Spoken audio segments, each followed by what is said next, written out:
para pastor, diakon, para suster,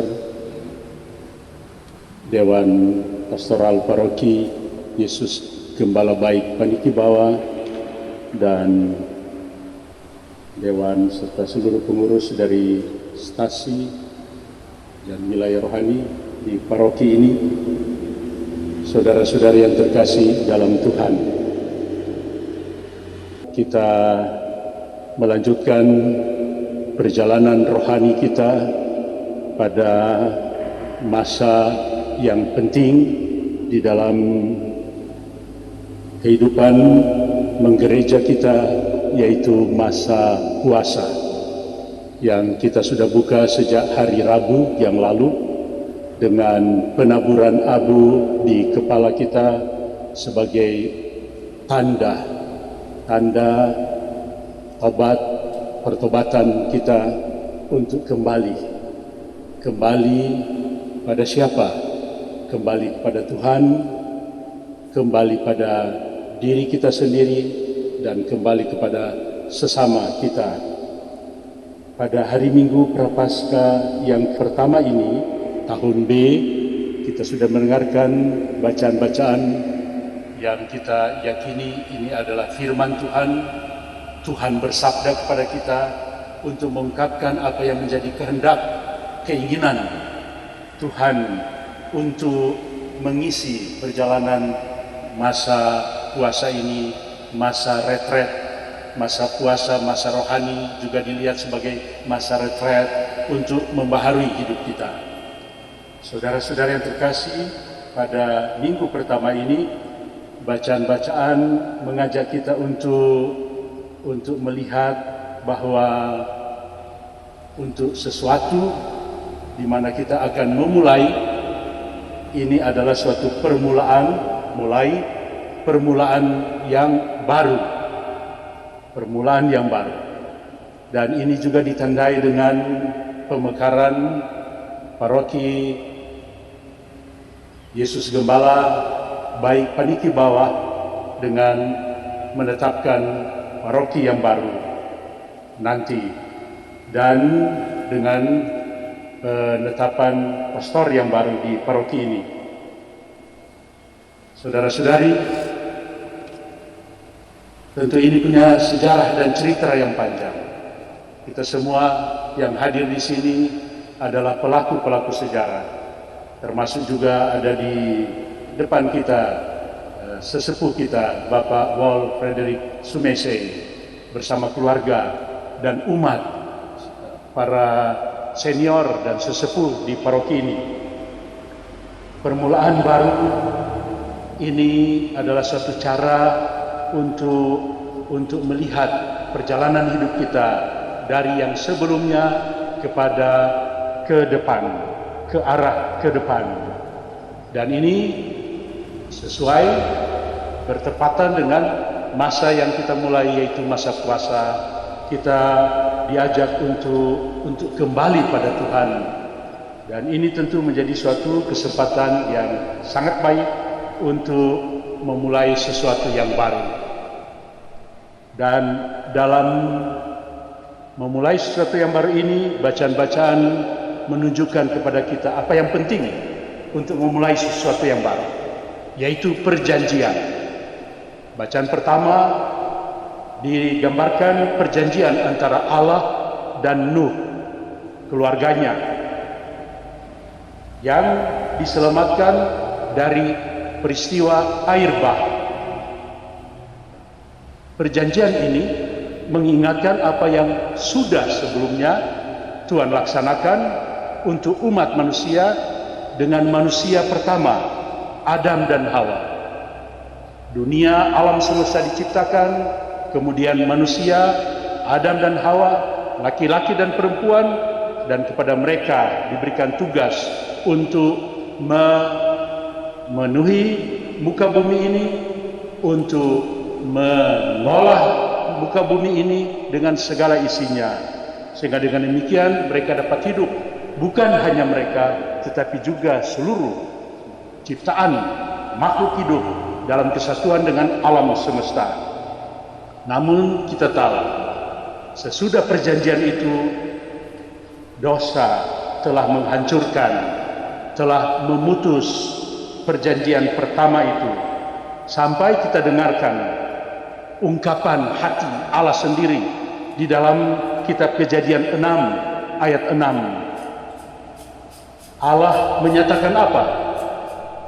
Aku menyesal telah menjadikan manusia di bumi, dan hal itu memilukan hatinya. Saudara-saudara yang terkasih, sekarang bacaan pertama tadi kita dengarkan, sesudah manusia tadi berkembang menjadi besar dengan segala isinya, mereka jatuh kembali dalam dosa, sehingga air bah dilihat sebagai gambaran bentuk penolakan yang berikut dari manusia terhadap Allah. Dan karena itu lalu air bah itu menjadi ungkapan penolakan Allah terhadap manusia. Tetapi luar biasa, tetap ada harapan. Nuh mendapat kasih karunia di mata Tuhan, dan karena itu maka yang dahulu dianggap berlalu lewat perjanjian antara Allah dan Nuh, gambaran tentang perjanjian Allah dan manusia kembali dipulihkan. Nuh dan keluarganya sekarang berdiri di hadapan Allah, dan Allah mengambil inisiatif kembali, prakarsa kembali untuk membuat perjanjian yang baru dengan mereka. Seolah-olah Tuhan mau mengatakan, mari torang lupakan yang sudah-sudah, kita mulai baru dengan apa? Dengan damai, dengan perdamaian antara aku dan umat manusia, di antara aku dan seluruh ciptaan. Dan lihat, pelangi menjadi tandanya bahwa aku tetap menyertai dan tetap memegang perjanjian itu. Saudara-saudara yang terkasih, perjanjian itu bukan hanya antara manusia dan Allah, tetapi luar biasa, kelihatan aneh. Ternyata juga dengan seluruh makhluk hidup. Ternyata juga dengan alam semesta. Nampak di dalam bagaimana pasangan-pasangan binatang diselamatkan bersama dengan Nuh di dalam bahtera. Dan kemudian sesudah mereka selamat, sesudah 40 hari, maka mereka bersatu kembali dengan alam semesta. Saudara-saudara yang terkasih, Markus tidak mengungkapkan apa yang terjadi sesudah itu di padang gurun. Matius dan Lukas mencatat Yesus digoda dengan 3 macam godaan. Batu menjadi roti, menjatuhkan dari hubungan bait Allah yang tinggi, dan kemudian dibawa ke gunung yang paling tinggi. Iblis mengatakan, asal kamu menyembah aku.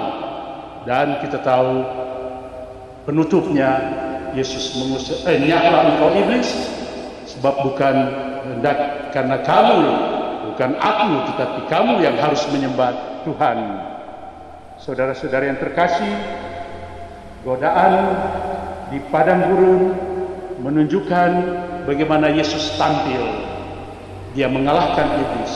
Suatu kehormatan yang ia peroleh semata-mata untuk menunjukkan dia menjadi kuat, bisa bertahan, mengalahkan godaan-godaan, karena dia tetap menjaga relasi yang erat antara Yesus dengan Bapanya di surga, antara Allah dengan anak manusia ini. Dan inilah yang menjadi kekuatan bagi Yesus untuk memulai sesuatu yang baru, permulaan Injilnya. Dan kita dengarkan sesudah itu Yesus mengatakan dalam bacaan Injil dari Markus, waktunya telah genap, kerajaan Allah sudah dekat, bertobatlah dan percayalah pada Injil. Dan kita mau memulai sesuatu yang baru ini karena ada suatu kepastian.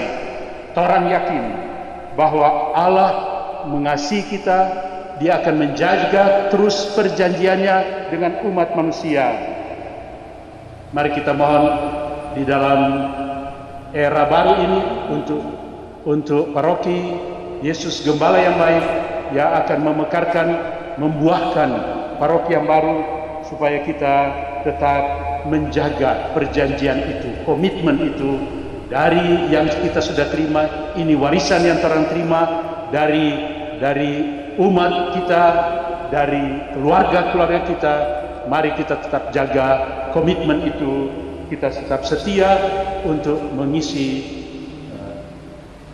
masa yang baru ini, masa puasa, menandakan perjalanan umat di paroki yang akan dimekarkan dan paroki baru ini.